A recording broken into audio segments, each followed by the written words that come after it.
వాడుకున్నాడు అనేది. కానీ ఈరోజు యూట్యూబ్ ఛానళ్లను వాడుకొని ఏ రకంగా వారిని అవమానపరుస్తున్నారో, మెయిన్ స్ట్రీమ్ మీడియా గురించి ఏ రకంగా అక్కసు వెళ్ళగక్కుతా ఉన్నారో, అసహనం ప్రకటిస్తూ ఉన్నారో, ఇవన్నీ కూడా గమనిస్తున్నాం. మీరు ఎంత రెచ్చగొట్టినా ఈరోజు జూబ్లీ హిల్స్లో ఉన్నటువంటి సబ్బండ వర్ణాలు బీజేపీ వైపు చూస్తూ ఉన్నాయి. ఈరోజు ఒక దేశభక్తి దైవభక్తితో ఉన్నటువంటి వాళ్ళపైన ఒక మచ్చ వేసేటువంటి ప్రయత్నం మీరు ఏదైతే చేస్తూ ఉన్నారో వారికి కూడా ఆత్మగౌరవం ఉంది. మరీ ముఖ్యంగా మా సోదరిమణులు మహిళలు కుంకుమార్చనను అడ్డుకున్నటువంటి ఈ కుట్రలు కుతంత్రాలు చేస్తున్నటువంటి పార్టీని సందర్భం వచ్చినప్పుడు మేము బొంద పెడతామనే పద్ధతిలో ఈరోజు వారికి జరిగిన అవమానం విషయంలో మా అక్క చెల్లెళ్ళు చర్చించుకుంటా ఉన్నారు. తప్పకుండా తగిన రీతిలో బుద్ధి చెప్తారు. నాకు తెలుసు అక్కడ మీరు అభ్యర్థిని నియమించేటువంటి విషయంలో కూడా స్ట్రాటజీ ప్లే చేస్తున్నారు. ఒక అభ్యర్థిని నియమించాలి, లేకుంటే గెలుపే జరగాలంటే ఏ రకమైనటువంటి ప్రావకేషన్తోనా రెచ్చగొట్టే ధోరణితోనా ఓట్లు కొల్లగొట్టాలనే ప్రయత్నం చేస్తూ ఉన్నారు.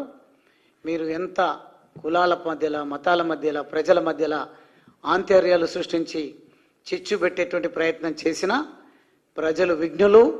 గత 18-20 నెలలుగా మీ పాలనను గమనిస్తూ ఉన్నారు. మీ అసమర్థతను పూర్తి స్థాయిలో అర్థం చేసుకున్నారు కాబట్టి మిమ్మల్ని వదిలిపెట్టరు. ఓటుతోనే బుద్ధి చెప్పేటువంటి రోజులు దగ్గరలోనే ఉన్నాయి. రేవంత్ రెడ్డి గారు దయచేసి ఈ అక్రమ అరెస్టులను ఆపాలి. మేము ఈరోజు తీవ్రంగా ఖండిస్తూ ఉన్నాం.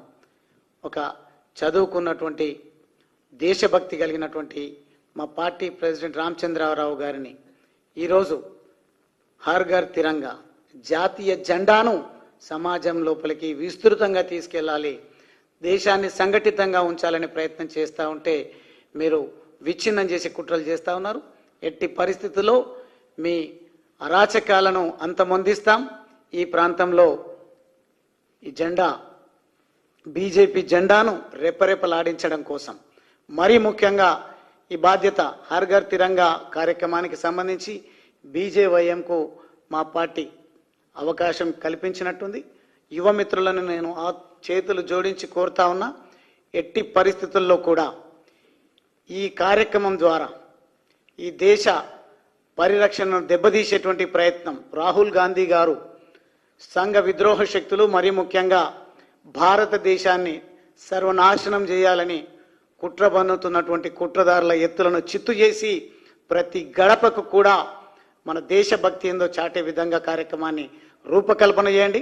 అది తప్పకుండా వారు అడ్డుకోవడం ద్వారా జూబ్లీహిల్స్లో గెలుపొందాలనే ప్రయత్నం ఏదైతే చేస్తూ ఉన్నారో రాష్ట్ర వ్యాప్తంగా మన భక్తిని మన సంస్కృతిని చాటేటువంటి కార్యక్రమం ఏదైతే మనం తీసుకున్నామో ఆ కార్యక్రమం ద్వారా ప్రతి ఒక్కరు కూడా సైనికులుగా వచ్చి ఒక్కొక్క ఓటుకు ఒక్కొక్కరు బాధ్యత తీసుకొని జూబ్లీహిల్స్ ఉప ఎన్నికల్లో ఎప్పుడు ఎన్నికలు వచ్చినా మన కమలం గుర్తును వికసించే విధంగా మనం ప్రయత్నం చేయాలని ఈ సందర్భంగా కోరుకుంటూ నేను సెలవు తీసుకుంటా ఉన్నాను.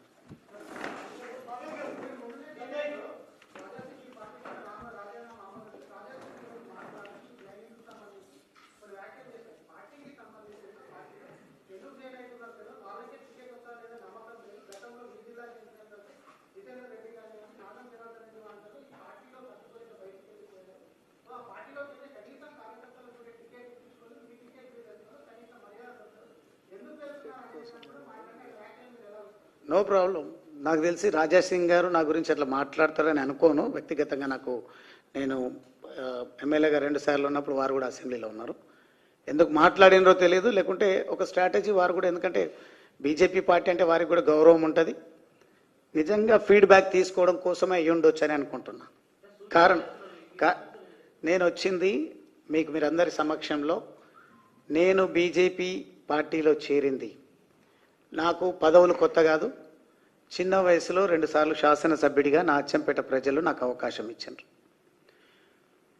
సమాజంలో చివరి వ్యక్తి వరకు అభివృద్ధి ఫలాలు సంక్షేమం అందాలనే నా లక్ష్యంతో నేను పనిచేసిన ప్రతిపక్ష పాత్ర పోషిస్తున్నటువంటి ఈ సందర్భంలో నేను తీసుకున్నటువంటి నినాదం, నేను వచ్చినటువంటి నేపథ్యాన్ని కనుక మీరు అర్థం చేసుకుంటే అంత్యోదయ అనే పదం చాలా స్పష్టంగా నేను వాడడం జరిగింది.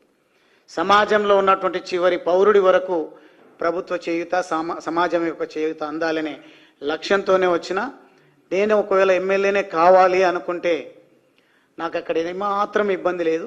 అందుకే నా రాజీనామా లెటర్లో కానీ పలు సందర్భాల్లో నేను గతంలో ఏ పార్టీలో అయితే పనిచేయడం జరిగిందో ఆ పార్టీ పెద్దలకు ధన్యవాదాలు తెలియజేసిన, ఆ పార్టీ సిద్ధాంతాలతో పనిచేసి నచ్చినప్పుడు, ఇప్పుడు నాకు తెలిసి నేను ఇంకా అచ్చంపేటలో అడుగు పెట్టలేదు, ఆ పార్టీ సిద్ధాంతాలు వాళ్ళ హిడెన్ ఎజెండా వేరే ఏదున్నదో స్లోగా నాకు అర్థమైంది. నేను మా వాళ్ళకు అర్థం చేయించేటువంటి ప్రయత్నం చేస్తా, కానీ యువతరాన్ని రాజకీయాల్లోకి ముందుకు తీసుకురావడం కోసం ప్రయత్నం చేస్తా తప్ప నేను యువకుడిగా ఉన్నా, సీనియర్ రాజకీయ నాయకుడిగా 2 సార్లు శాసనసభ్యుడిగా ప్రాతినిధ్యం వహించిన నాకు అనుభవం ఉంది. కానీ ఎన్నున్నా కానీ